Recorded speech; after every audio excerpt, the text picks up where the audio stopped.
Welcome to the Geeks and Greeks podcast, where we bring in the latest and greatest in the world of sports. I'm Adam.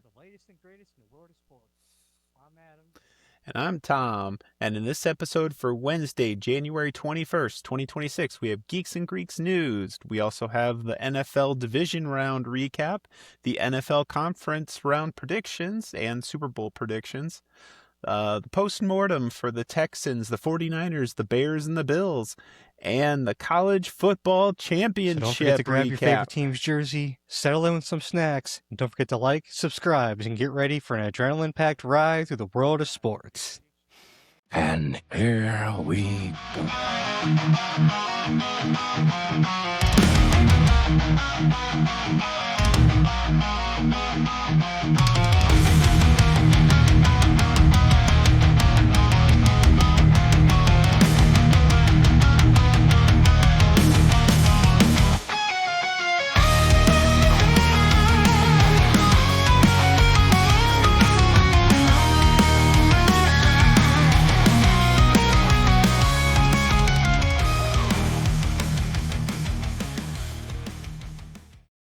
This is Indiana, yeah, we do it big. Pausing on the beats, and you know what it is. Cause this is you. This is you. We got this on the and this is how we ball. So talking about the who, shores. Who, shores. Who made that? Who do you think? I didn't know you had a music program. Huh. That's kind of cool, actually. I mean, give him props. And you know what? I mean, we'll kind of start there. Well, we'll start there here real quick. But I mean, like, that's going to be a big topic for sure. But I mean, unfortunately, as you guys can see, Pete's not with us. Pete's feeling, unfortunately, a bit under the weather. The bug has caught him, so we're doing a one-on-one here today. So we'll definitely have him here, hopefully next week, but we'll see what happens. How has your week been, Tom? It's been busy. We've had a lot of new business going through work and a lot of new security protocols getting updated.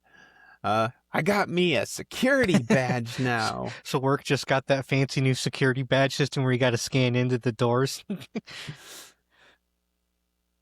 Yeah, I won't get into it too much, but certain customers are now requiring a certain security level for our facilities. And fair enough. This is what we do. Apparently, at my job, they didn't have that till like 10 years ago, 10, 15 years ago, which is kind of concerning, seeing as how my job, the company I work for, makes wires, and they use high value rare metals like platinum and gold, and they just didn't have security systems on the doors, so people could just walk in off the street and just take like gold wire or platinum. So they're like, yeah, we need to have some security on these doors so people can't just walk in off the street and start stealing gold wire. That's worth hundreds of thousands of dollars. Yeah. I mean, and this was in the 2000s. This isn't like this was the 90s. This was the 2000s that they're just now thinking of this, apparently. So, I mean, a little before my time, but it seems terrifying that they didn't think about this before 2000. Yeah, it makes perfect sense in hindsight. Not where the buildings are located. So, but starting things off, we'll start in the world of baseball with Kyle Tucker has signed a 4-year, $240 million contract with the LA Dodgers, including a $64 million signing bonus. What are your thoughts here, Adam? I mean, obviously, if you break it down, it's $60 million a year. I don't know every exact specific. I'm guaranteeing there's going to be some deferred money in this. It's the Dodgers. There's always going to be some sort of deferred money at this point. I have no problem with this. He was the top free agent in the market this offseason. I have no issues with the Dodgers signing him because anybody could have gone and signed him to this contract. People are complaining that the Dodgers are ruining baseball by signing these guys. Any team could have gone and signed him. It's not the Dodgers' fault that no one else could step up to the plate and pay Kyle Tucker what he wanted to be paid. Chicago could have signed him last year when he was on the team. They could have worked out an extension. The owners just don't want to pay some of these guys what they're going to pay them. And I don't understand why they don't want to pay these guys. Like, it blew my mind when I found out that Chicago only got him for 1 year and just the cut him crazier loose. part is that they had traded for him. They traded to get him and weren't able to re-sign him. Like, that's a failure in the front office. Like, you gave up prospects and you gave up players and weren't able to keep them. To me, that's a failure of the Bears. That's a failure of the Cubs. Like, I'm sorry. Like, I have no issues with the Dodgers doing this because the Dodgers are just better at business than everybody else. Like, yeah, people say it's an unfair advantage because they're in LA. Like, to a point, I'll give it to you because LA is a bigger market. But, like, you tell me the Yankees couldn't do this? New York, what's supposed to be one of the biggest markets in the country, can't do this. Chicago, which has a huge market, it's not my fault that these owners are cheap and don't want to pay up to make a good team. Like, I'm sorry. Like, there's so many teams could do this, and no one wants to. It's to the detriment of the fans. And there's a graphic that the payroll of the Dodgers next year is going to be $545 million or $554 million, something like that. And the combined payroll of like 5 or 6 MLB teams combined is $540 million. And to me, those 6 teams are the problem with baseball.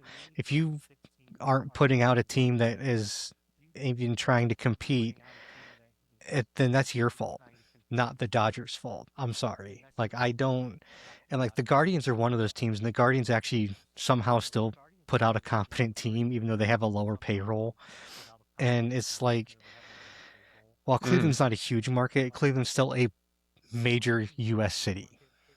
It's the second biggest. It's a big actually, one. I think it's the biggest city in Ohio. It's a toss-up between Cleveland and Cincinnati. Yeah, Columbus. I think Columbus is third, but it's one of the 3 major cities in the state. And it's like Cincinnati's a major U.S. city, but they're not like competing for a playoff spot every year. They're getting close now, but it's like, I don't. If they go into lockout because of the Dodgers, it's just because the other owners are cheap. Again, I come back to this is just bad ownership throughout the sport. A salary cap isn't going to help baseball. It's going to only help the owners, and it's going to screw the players. Nothing more. I don't like it. Speaking of salary caps, sliding over to the NFL, Zach Charbonnet, running back for the Seahawks, is out for the rest of the playoffs with an undisclosed knee injury. Sources suggest that it's an ACL tear, but we can't get anybody with an MD to actually solidify that. I really hope it's not an ACL tear because I just traded for him in my keeper fantasy league for next season. Hopefully, he'll be fine by next season. We'll see. It's a running back. You kind of need your ACL.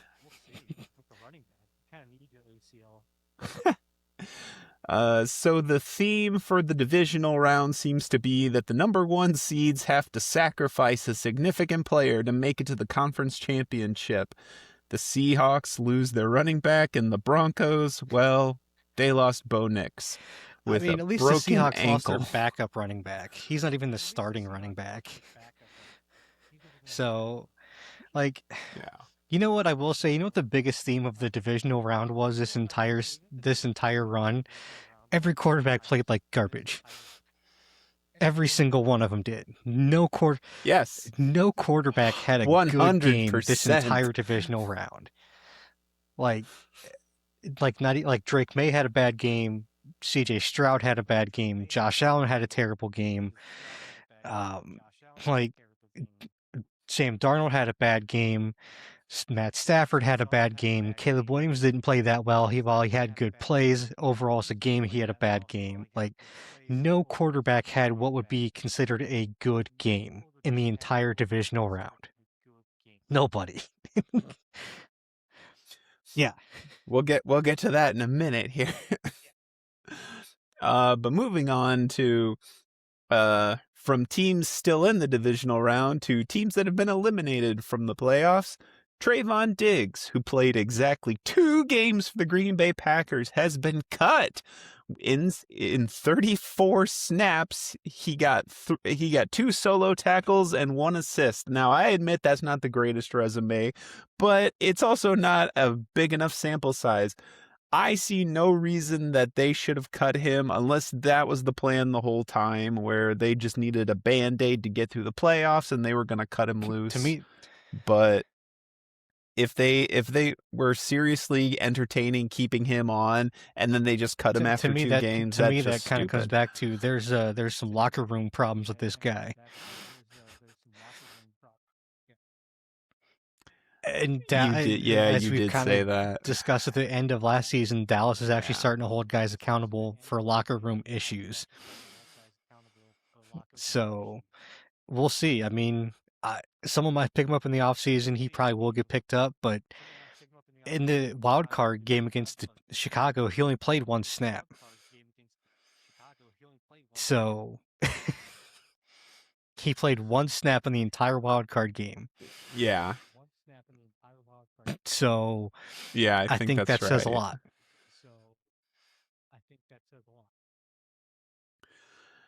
But moving on to the last news story, we will go to Bills-Broncos game in a minute, but the top news story is Sean McDermott was fired from the Bills.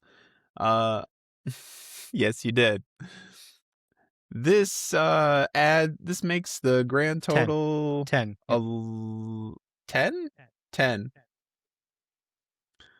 So a couple of updates to our carousel. We have Jeff Hafley is now the head coach of the Dolphins. Kevin Stefanski is head coach of the Falcons. Robert Saleh, head coach of the Titans, and John Harbaugh, head coach of the New York Giants. It happened, I think that might have happened last day week. after we recorded. The heck, because we right, record right. Wednesdays, and then it happened on Thursday. They announced it. I'm like, of course.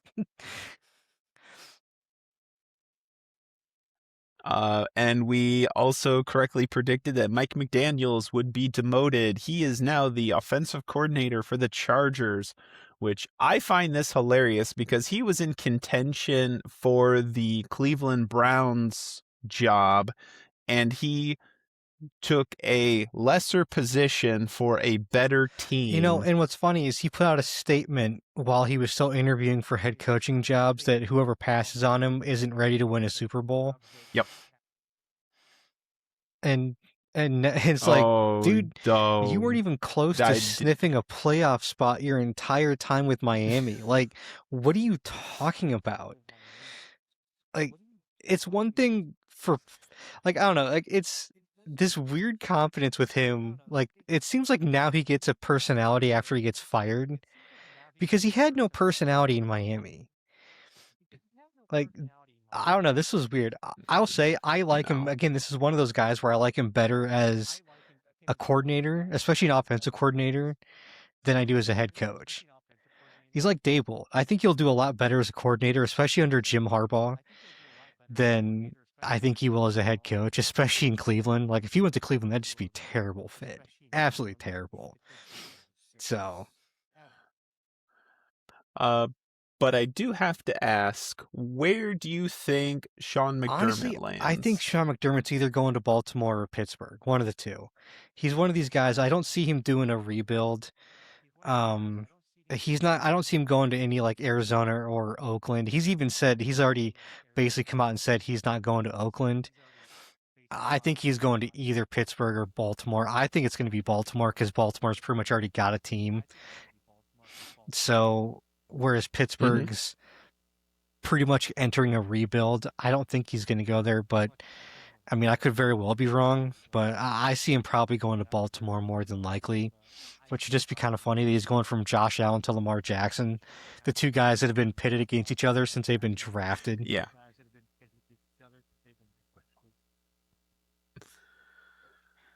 Well, we'll have to tune in next week to see how our Did you coach see carousel that solidifies. John Harbaugh took Gus Malzahn, the offensive coordinator from Baltimore, with him to the Giants? Yes. So No, I Baltimore now needs an didn't. Oh my offensive coordinator gosh. along with the head coach. A new coach.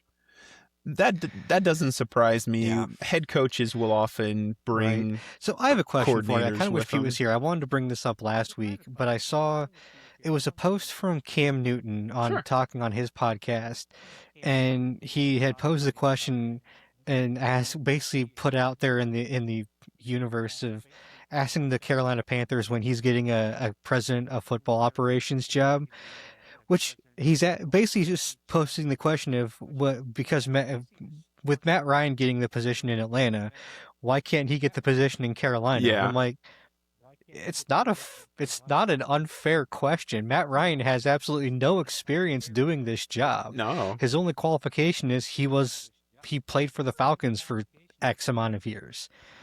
It's his only real qualification. So I mean, Cam Newton asking the exact same thing for the Panthers. I mean, he's not wrong. When's Cam going to get a job? And Yeah, what was Broncos. it? John Elway I mean, for the and kind of the same thing. I Broncos. mean, John Lynch never played for the 49ers, but John Lynch got a GM job as the 49ers GM, and he was a player. He never played for the 49ers, but he was just a player. So it's like, I mean, Cam putting it out there. I mean, it's like, you know what? Yeah. It's not an unfair question at all. Like, everyone just scoffed at it and laughed at him. I'm like, No. he's not wrong. It's legitimately a fair No, question. that's And honestly, legit. Yeah. I mean, well, before this season, like, he probably wouldn't have been doing that much worse than the guy that's in charge. Like, I see no reason why dudes that are ex-players shouldn't be in like more GM roles like that. And to be completely honest, when it comes to the Carolina Panthers, you haven't had a whole lot of player success in that area, and to have someone like Cam who's still in the public perception, even though it's with podcasts and or just someone that's been around the game casting. for that long. Like, I mean, I don't know. Like, Yeah. and someone that also knows the team and knows that kind of stuff. I don't know. Like, what's the worst that happens? You get worse. I mean, like, it's the stupid hats. Yeah, isn't maybe, it? That's right? why they're I mean, saying no. It's the stupid but hats. like I said, I mean, I thought it was like I said. Once he said it, and I kind of thought about it, I'm like, you know what? It's really a fair question. Why can't some of these guys get a job like this? I mean, he also kind of made it about race when he's made the comment that it's only the white quarterbacks and white players that get these jobs. And I mean, again, I come back to the point where he's not wrong. It is, but like he's I also so not liked wrong. him. Because it's Matt Ryan, John Lynch, and John Elway. I was so on board till he said that. Oh man. Cam can break the mold. All right, moving on. And now a word from our sponsor.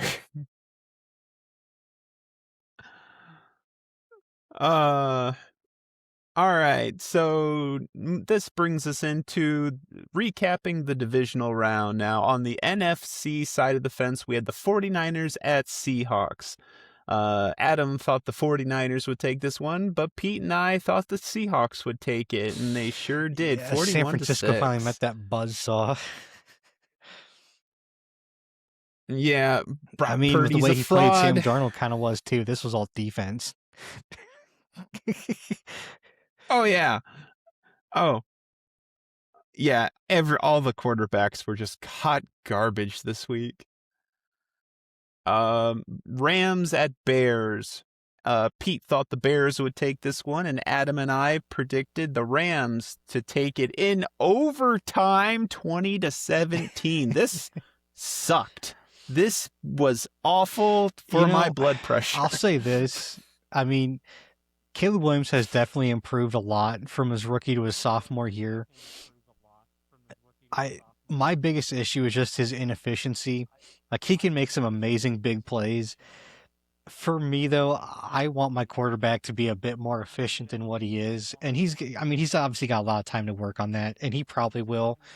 But, I mean, hats off to him. I mean, I will agree with you on this one. Caleb Williams has made leaps and bounds improvements, but now he just has to focus the laser. He has now to comes the time really where he's got tighten that up. it's the small details. Now you've got to focus on those small details and things, and we'll see if that's how that works out. But, I mean, this was a absolutely fantastic game, and I mean, props to the Rams coming in in another year where they had to go win in the snow. It's the second year in a row, and this time they pulled it off. Hey, that's the business we're in. They always have the playoffs in December, January, moving into February. Unless you get the so home you're field. gonna have to play in snow. Oh yeah, if you get the home field and your home field is in the south. Or a dome. Or the west, I guess, too. Yeah, or a dome. Yeah, join the 21st century. Get a dome. Domes. They're just pretentious. Moving to the AFC side of the fence, we had the Texans at the Patriots. Adam and Pete both thought the Texans would take this one, and it killed me to predict the Patriots would win this one 28-16. It is the second coming of Tom Brady. I don't know. Like I said, Drake May did not play well in this game. He just didn't. I mean, it's also, to be fair, in the early stages, Brady didn't play that well in the beginning either. But no, but this one wasn't Drake May winning. CJ Stroud definitely lost this game.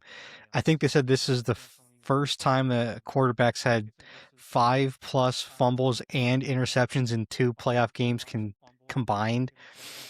And he's played bad in the last couple playoff runs, last year and this year. And I don't know if it's just a mental block. I don't know. It's funny because him and Herbert both don't play well in the playoffs, but somehow with Stroud, the Texans somehow still manage to at least win one, it feels like. They can win the wild card, but then the defense can't quite get it done in the divisional round. But there's something about it with he just gets that block in the divisional rounds in the playoffs, and it just doesn't click, and it sucks because I like CJ Stroud, but it feels like there's definitely a ceiling, and it's a divisional round, and again comes back to this seemed like the year. Because you didn't have the top guys in the playoffs, and then this was the year. If it was going to happen, this was probably going to be it, and you just couldn't break through, unfortunately. And it sucks. That brings us to the last game, Bills at Broncos, where Adam predicted the Broncos to win and Pete and I went with the Bills, but the Broncos take it 33-30 in overtime. Now, this was a killer game all the way into overtime and has been making a lot of headlines with its controversial call towards Brandon Cook. There it is. My brain just clicked. So the story is that Brandon Cook was catching the ball and Jaquan McMillan was guarding him, and ball came up. They both went down with it, and when they were done rolling, Jaquan McMillan had it. Never touched the ground once. Now, it was ruled an interception. And the Bills were arguing that Brandon Cook caught the ball, hit the knee on the ground, and when that happened, McMillan was touching him, so by the rules as written, he was down by contact, Bills possession. But if you watch that, I've heard both sides of the story, and I'm leaning more towards that the refs were right. That McMillan had the ball and that Cook did not survive contact with the ground, and you need to do that if you're going to solidify your possession. And it wasn't until McMillan had the ball and kind of ran with it that someone had possession of it. But they already blew it dead, but at least they gave possession to the Broncos. So, yeah, this has been the talking point of this entire game, and there's a good chance this play will be the entire talk of the entire playoffs. I hope not. This would be a sad playoff if this is that important.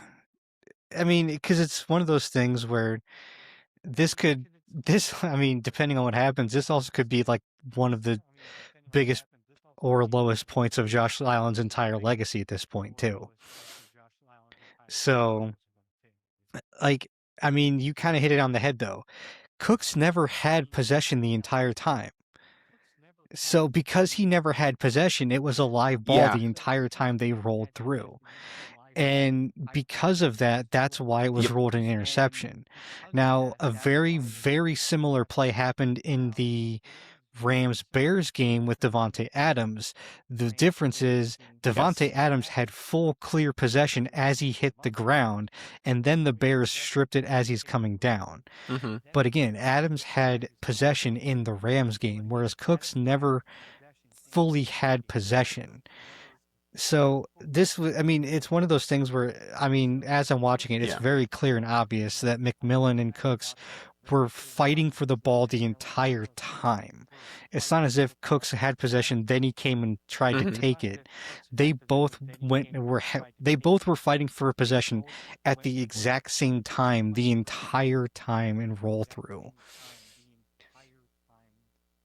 See, now that's where I landed with the Bills the first time, because the rules say that if there's two players fighting over possession of the ball and they both like simultaneously have possession goes to the offense. That's been in the rules since that horrible referee. But the problem is that Cooks never was able to maintain possession in the first place. That's why it's different. Because Cooks never had possession to begin with and establish it, that's what made it a live ball and it went to the defense. Yeah, you have to have possession, and I forget the term. It's a football move. Yeah, like a something football like move, that. like some sort of a juke or something. But it is basically he caught it and fell, which isn't a move or anything. So that's no. Well, it would have been if he had survived. Never clearly the did. He ground. didn't even try. That would have been his. He just first. gave up on it. Like it honestly felt like he didn't even try to fight him to get possession of the ball. Honestly, when I watch it, and also my biggest problem with the whole argument and the whole fight about this whole thing with the Bills and Broncos games is like, if you want to make this argument that the interception should have been a catch, fine.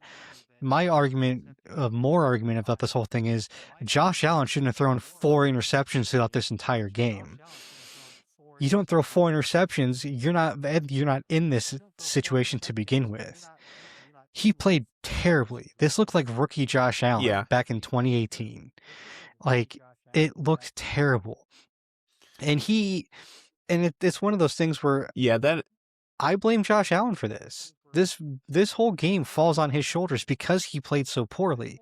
He underthrows him, and for a guy with an arm as big as Josh Allen's, throwing to a receiver who's nothing but a deep threat in Brandon Cooks. That's what he does. You get Brandon Cooks to run fly routes and just run deep balls. So if you're going to throw it to him, throw it deep, and if you're going to miss it deep over his head, because that's all he does. So it's like you had a right. So it's like it was a bad throw. You underthrew him. It's your fault. Like, it's completely on Josh Allen for making a bad throw to underthrow him to begin with. And again, you had 4 interceptions, and he owned it at the end of the game. And this was something that I like that he owned it, and I wish people would let him own his mistakes and instead of trying to push blame off onto other people. And it's like, dude, no, let him own it, man. This is what he needs to do, and he is doing it. Like, I'm tired of making excuses for Josh Allen when he plays terribly. It's like, he's the only one that people try to make these excuses for. Whereas, had this been Lamar Jackson or Dak Prescott or Patrick Mahomes, people would be crucifying these guys the next day on anywhere else. But because it's Josh Allen, they just do nothing but make excuses for him. And it's like, no, he played bad. Own it. Let's move on to next season. He had a chance and he failed. He has to own his failure and move on to next season.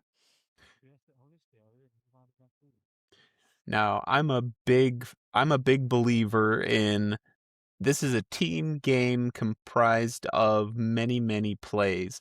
You cannot saddle the entire failure of the game on one dude in one play. This was a collection of effery that just collapsed under its own weight. You can't just blame not the whole this game. one Obviously event. not the whole game, no. But when the quarterback is the most important, is labeled as the most important player on your team, he's going to be the one that gets the glory, good or bad, when things like this happen. So, he's the royal we of the football team. That's just the way it's always going to be for when it comes to football. So, good or bad, it's unfortunately the way it's always going to work for this sport. So, and because, you're never going to blame a center for missing a block. That's just not going to lead off Sports Center. No, you just blame the center for botching or the quarterback snap. for not handling it properly. So it's just one of those things. True. We'll see what happens with the Bills' new hiring thing. And again, with McDermott, like people are saying they couldn't believe they fired him. Like, again, he can't make it past the divisional round. It's like CJ Stroud, man. He's been there for 8-9 years, and every single year he can't make it past the divisional round. No matter who he's playing against. It doesn't matter. Now, before we move on, I have to ask the question. Absolutely. Is Josh Allen a fraud? We've seen it numerous times. It doesn't matter. Again, in the biggest stage, when the lights are the brightest, he fails to produce. It's that simple. And until, if he proves me wrong, great. I'll eat my words. Until that happens, Josh Allen's a fraud. I said that in the beginning. If he doesn't win it this year, Josh Allen's a fraud. Yep. But on to some teams that are not frauds. The 2025 AFC Championship will be between the Patriots and the Broncos. Who do you have winning the AFC Championship? I got the Patriots almost by default because the Broncos are down to their backup quarterback. Like, if Bo Nix was playing, this would be more of a tougher decision. The Broncos might pull it off because that defense is so good, but I got to pick the Patriots on this. I saw a joke floating around that the Broncos should go sign Cam Newton. I'm like, it can't be any worse than playing Jared Stidham. You know what? They should sign Phillip Rivers. He's all warmed up. Cam He's Newton, ready he's still to in go. shape. You can just have him run the ball. Because you're playing in Denver. That's true. It's easier to run it at elevation. The NFC Championship, the battle for the NFC West, will have the Rams at Seahawks. I don't know, man, because so one of the issues that Darnold had is he had a torn muscle in his shoulder last week. I can't remember which muscle it was because it wasn't the rotator cuff. I can't remember which one it was. It depends on what's going on with his shoulder, and if that's healed. Abductor muscle, maybe? If that's healed up more, I might pick Seattle. It's just hard. Seattle's defense, though, is so good. I don't know. Oblique, okay. He has a torn oblique. But he says he's ready Yeah. for the championship. It's hard to tell also game. too because San Francisco is so riddled with injuries. It's hard to take anything away from that game. I think I'm gonna pick Yeah. Seattle. I don't know, man. I feel like this is gonna be a toss-up, but I think I'm picking Seattle just because that defense is so good. I am in the exact same boat, and it literally came down to home field advantage. I think this is a coin toss. It's going to be a game by less than 7, but I think that the 12th man is going to be a factor, and I love it if, Seahawks like, are gonna in these pull it two out. games, that the teams would wear like throwback jerseys, like have like Seattle wore like their That like would old be like cool. 80s like the old blue and silver ones, and like the Rams would wear like their like 80s like blue and whites. Like it'd be cool as hell. But you have predicting a Patriots-Seahawks Super Bowl. Who do you think wins a Patriots-Seahawks Super Bowl? Man, that's such a hard one because I think I'd go Seahawks again. Just that defense is so good, and like I think if Darnold can heal up, that receiving core in Seattle is so good as well. I think that receiving core makes such a big difference. I don't know. As much as I like Drake May, I think he's a little young for that spotlight in the Super Bowl, being only in his second year. But then again, it's also Sam Darnold, and I think he's a little just. I think the spotlight gets to him. That's what makes it so hard. It's like you've got a super young guy that's in his second year playing the Super Bowl, and you've got a dude who we know shrinks in the spotlight. So it's like, I don't know how you pick one, but like, I think I'd pick Seattle in it, to be honest with you, just because I think that defense is a lot better. So I also have a Patriots-Seahawks Super Bowl, and I am going the other direction. And it's for the main fact that I have the craziest sense of deja vu this entire season. So I'm going to lean into it and go to 2014 when the Seahawks lost to the Patriots in a crazy tight game, tied at the half at 14.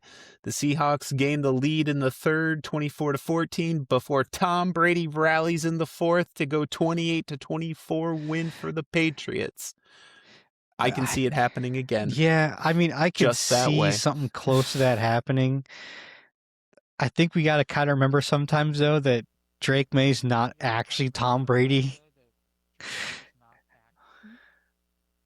No, but I mean, he's close, but he's not quite Tom Brady. He might be turning into him. You don't think he could rally from 24-14? I don't know, man. I mean, maybe. It just really kind of depends. I trust New England's run game a lot more than Seattle's at this point, but I trust Seattle's passing. I trust their receivers a lot more than I trust New England's receivers. I'll say that. So that's where it's hard, but like, okay. I don't know. I mean, like I said, New England's defense has been good too, but Seattle's defense was, I think, number 1 this year. Seattle had a really, really good defense. Like, it's almost Legion of Boom-esque how good that defense was this year. So, but moving along to the next category, the NFL post-mortem. Houston, we have a problem.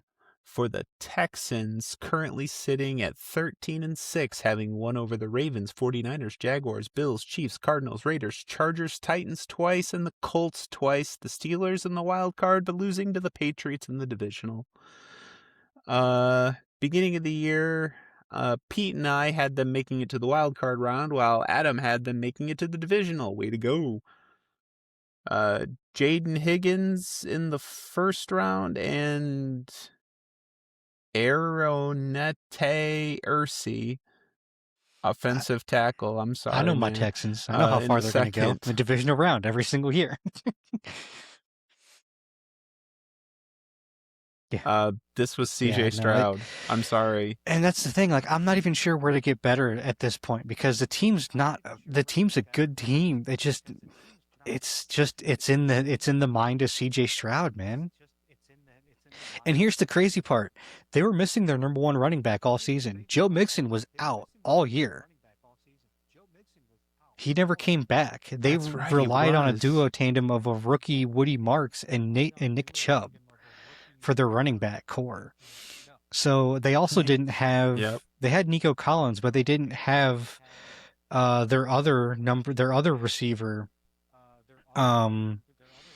I can't remember who it was now because he was out with the knee injury he was recovering from the year before because he got hurt. He tore his ACL like right at the end of the season previously, and he never came back either. It wasn't Diggs. I can't remember his name. But yeah, so they had guys that had gotten hurt, not this season, but the season previously that never came back this year. So Tank Dell. Yes. Yeah, so yeah, Joe Mixon and Tank Dell never played this season. They were both out from the year before and never came back. So you've got guys that are going to be coming back next year that never played this year from injury. The biggest thing I think at this point is just shoring up that offensive line and maybe like linebackers at this point, so it's like they've got a good team already. And just, I don't know. And CJ Stroud just getting over that hump in the playoffs. So that's the hard part is I don't know. Yeah. How do you improve? I mean, you got to improve a good team, but it's just like, it's in the margins at this point. Yeah, I think at this point the best thing for you to do is just shore up the lines, get some more people on that offensive line, and give CJ a little more time. Draft some Georgia defensive linemen and linebackers. That's what they draft before Philly does. Just no one takes them. Yeah, that's what I'm saying. Is Philly is just like Philly's like, oh, I'll take him at 30, 31. Guys. You're going to leave him for me? Okay. Yeah. But moving on to the next team. But be careful, there's quicksand. No peaches. The 49ers currently sitting at 13-6, having won over the Seahawks, Saints, Rams, Falcons, Giants, Panthers, Browns, Titans, Colts, Bears, Cardinals twice, and the Eagles in the wild card, but losing to the Seahawks in the divisional. At the beginning of the year, yours truly had them making it to the bubble before it popped. I should have had a little more faith in them. Mikael Williams and Alfred Collins were their first two draft picks. 14 players on the IR during the season, including Nick Bosa, George Kittle, Fred Warner, and Christian McCaffrey. And then Brock Purdy's a fraud. I think their first round pick this year needs to be a doctor from like Johns Hopkins or Harvard University or something, because that's the only way they're going to make it through a season. Yeah, need to shore up that physical therapy section. The team is good. They just can't survive a season because of injuries. That's the problem. That's really the only problem with this team. Oh man, is the team is so hurt every single year. It's like Detroit. Detroit's got a good team. Everybody's hurt every single year. That's the problem. Like, I mean, like they just need depth at this point. You know, it's very telling that Brock Purdy had one interception, one fumble, and he was one of the higher achieving quarterbacks in the divisional round. I mean, it also is telling that the fact that Brock Purdy and Mac Jones were only separated this year by total passing yards by like 45 because Brock Purdy missed so much time. And Mac Jones played that well, which tells me Mac Jones might get a starting job next year. Hey, Pittsburgh's looking for a quarterback, right? There you go. Moving on to the next team of the post-mortem. Bears. Currently sitting at 12-7, having won over the Raiders, Saints, Bengals, Vikings, Steelers, Browns, Packers, the entire NFC East. The Packers in the wild card, but losing to the Rams in the divisional round. Pete had the Bears making the bubble before it popped, and he was the most generous of the three of us. The Bears took Colson Loveland at the tight end in first in the round, and Luther Burden the third, second. Both of them very solid picks and contributed very well to the Bears this year. But at the end of the day, Caleb Williams with 3 interceptions is gonna bury every honestly, time. Caleb Williams is probably going to be one of those. He's going to be a Brett Favre, Aaron Rodgers type quarterback where Aaron Rodgers he's going to be a combination of the two guys. Fling. Aaron Rodgers is one of those guys where he'll run around to make a play, but Aaron Rodgers was so like gun shy where he wouldn't take chances is what doomed him a lot of times. Whereas Brett Favre he didn't give a shit and would just chuck it wherever he saw a dude that had like a quarter inch of an opening. So he's kind of a combination. He can get out of places and improvise and make plays like Rodgers, but he's like Brett Favre. If he sees a little bit of an opening, he'll just chuck it and just put his entire body weight and arm into it to get it there. So it's the good with the bad with the ugly. So I don't know. And honestly, I didn't watch a ton of Bears games this year, so as far as what they're going to need, I'm not really sure because they did well. I know they shored their lineup a lot this year. I mean, if anything else, I'd say maybe get a couple of the guys because I'm not sure how old some of the guys on their line are. But, I mean, they played well. So, I mean, maybe someone to replace DJ Moore because I've been hearing a lot that people are saying that DJ Moore kind of quit on the team a bit this year. So it may be time to ship DJ Moore out and kind of just replace that production.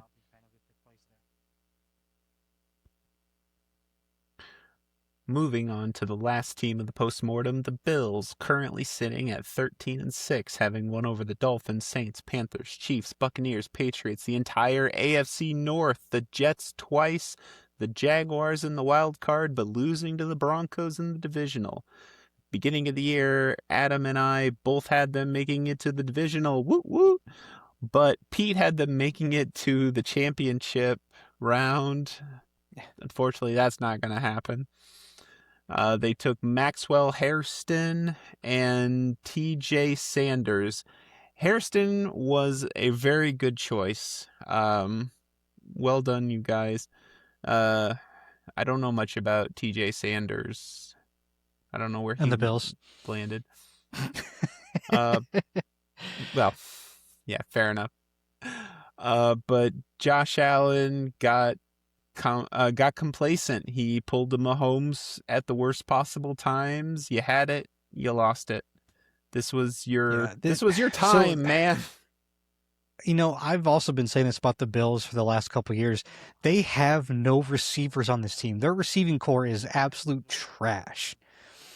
Like, their best receiver is at best a receiver 3 or 4. Their receivers suck. Like, nobody puts up at like 1,000 yards. At best they can put up maybe 600-700 yards. Like, their best receiver is a tight end, and their tight end's pretty good.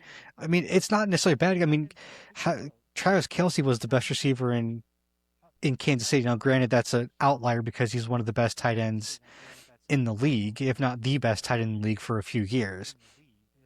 But, like, you need a good receiver. Like, when they traded Stephon Diggs, it was a terrible mistake because they had nobody to replace him. So they need a receiver badly in Buffalo. Like, they have no production outside of Josh Allen and James Cook. Everybody else is trash in that offense. Like, that's their biggest issue. And Keon Coleman's not that good. Shakir Khalil, I think. I forget who the other one is. I think it's Shakir something. I can't remember his last name. But, like, their receivers aren't good. They don't have anybody. Like, you need to go out and get somebody. Like, I would honestly, the Colts receiver that got traded to the Jets, Adonai Mitchell, I think his name was, Adonai Mitchell. He would have been great. Yeah, Adonai Dude, he would have Mitchell. been great Yeah, in Adonai Buffalo. Mitchell. Dude, with that kind of speed and stuff, playing with Josh Allen that can just chuck the ball downfield. Like, I mean, you need production guys like that. Like, you need guys in there to produce something. But that's what they need. That's what they desperately need in Buffalo. They need receiving help. Like, this is one of the few teams where you need to use your first round pick or second round pick for receiving talent because they don't have any. No. I was just looking up Khalil Shakir, and you're right. He's at 700. Yeah, 719 yards Look at for the year. Look at Keon Coleman. I think he's one of the other like top receivers, and he'd probably be right around there, like maybe 800-900 yards, maybe. He probably won't be that far off of Khalil Shakir. Oh, I got the wrong one. But anyways, moving on to the next story, the college football championship saw number 10 Miami versus number 1 Indiana, and it was a banger of a game. I was just going to say, this was by far the best game of the entire college playoffs. Like, I mean, this and the Miami-Ohio State game, the two of them, like, Miami played IU the best of anybody. By far. I mean, besides Ohio State in the Big Ten Championship. Now, I've heard a lot of people say that this game wasn't won by Indiana, it was lost by Miami. And to a certain extent, maybe.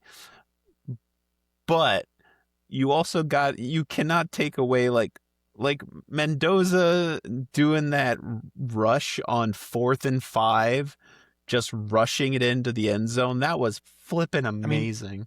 I mean, how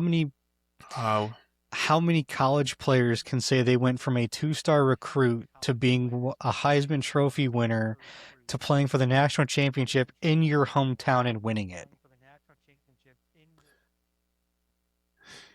And I absolutely love the story. Apparently, Mendoza is from Miami, and he tried out for Miami's football team, and they told him he wasn't good enough. So he went to UC Berkeley, and then eventually to IU, where he played against Miami and kicked their butts. Like I said, at the time, he wasn't a very highly touted recruit, so it doesn't surprise me that Miami didn't want him. Plus, I think if he went to Berkeley first, that would have been what, like 3-4 years ago? Yeah. Yeah, he did his first 3 years at Cal Berkeley, and then did his senior year at IU. Tracks. I mean, so that doesn't really surprise me. Like I said, I think he would have been a walk-on. So yeah, it's about right. So. Yeah, he was a freshman. I don't even think he actually even committed to going to Miami at that point. Yeah, he was probably just a student that would have been a walk-on. He He wouldn't even have had a scholarship probably. So yeah. I mean, that's what I said. That's what kind of makes it even more impressive. And like I said, I'm not an IU fan, never have been, but I'll still give him credit. I mean, it was an absolutely fantastic season, and I'll give Miami credit. I mean, that defense played IU amazingly well, better than just about anybody else has all season. Like I said, the only other team that played IU that well was Ohio State. I mean, that's it. Those are the only two teams that played IU this well. I mean, like I said, Miami's defense was really, really good this year.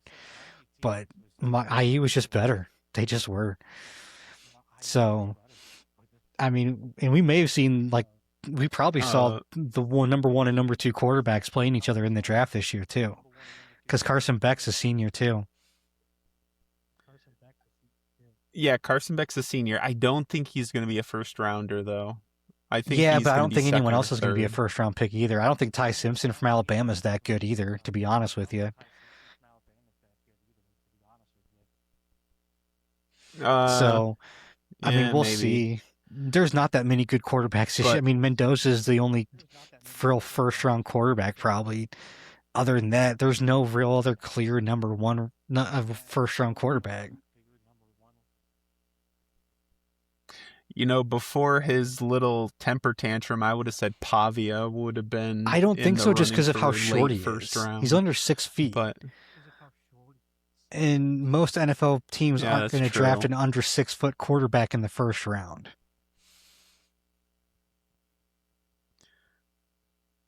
But I would not be surprised if D'Angelo Pons and Jamari Sharp, the defense for IU, go in the first round or very early in the second.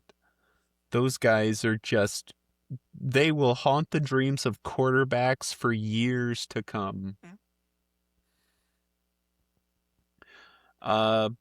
And to prove I'm not completely one-sided in my praise, I will throw a shout out to Carson Beck, of course, the quarterback for Miami, but also Mark Fletcher, the running back. This guy was a superstar, and when he goes into the draft in 2027, I feel like he's going to be a first round, if not early second. That guy was dominant whenever Miami had the ball.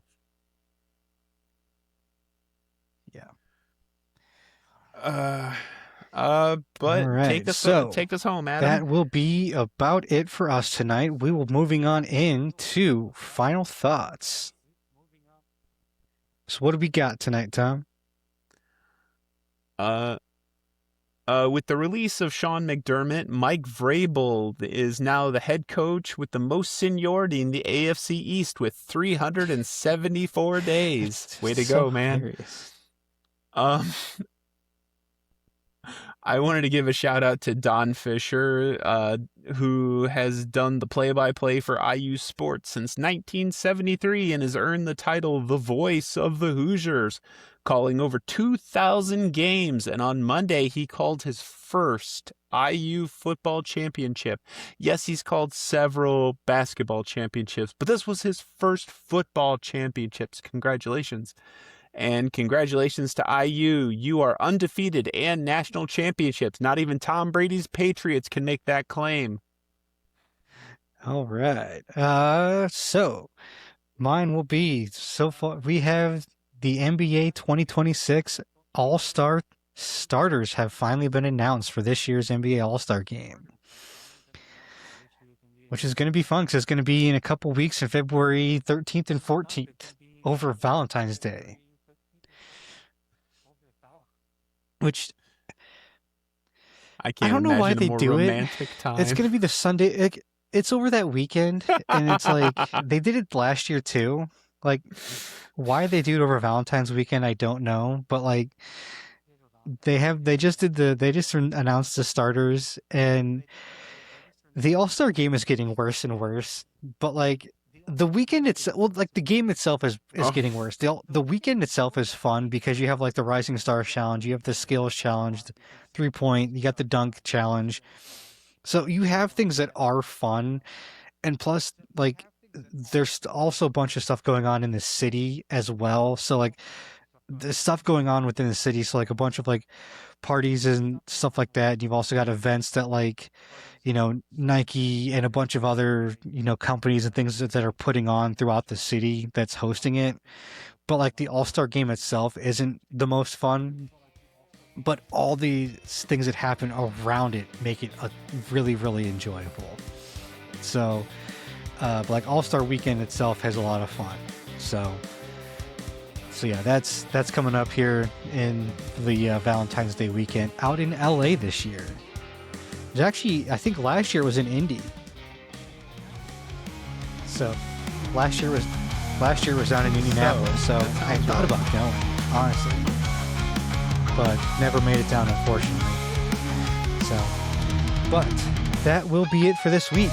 Thanks so much for tuning in. Be sure to like and subscribe so you never miss an episode of the Geeks and Greeks podcast. Don't forget you can find us on YouTube, Spotify, Apple, and Amazon. And you can also find us on Facebook and Instagram and TikTok at Geeks and Greeks. Until next time, may the coin toss of life ever be in your favor. Later, guys. Peace. This is Indiana, yeah, we do it big. Bossing on the Big Ten, you know what it is. Cause this is IU, you. This is IU, you.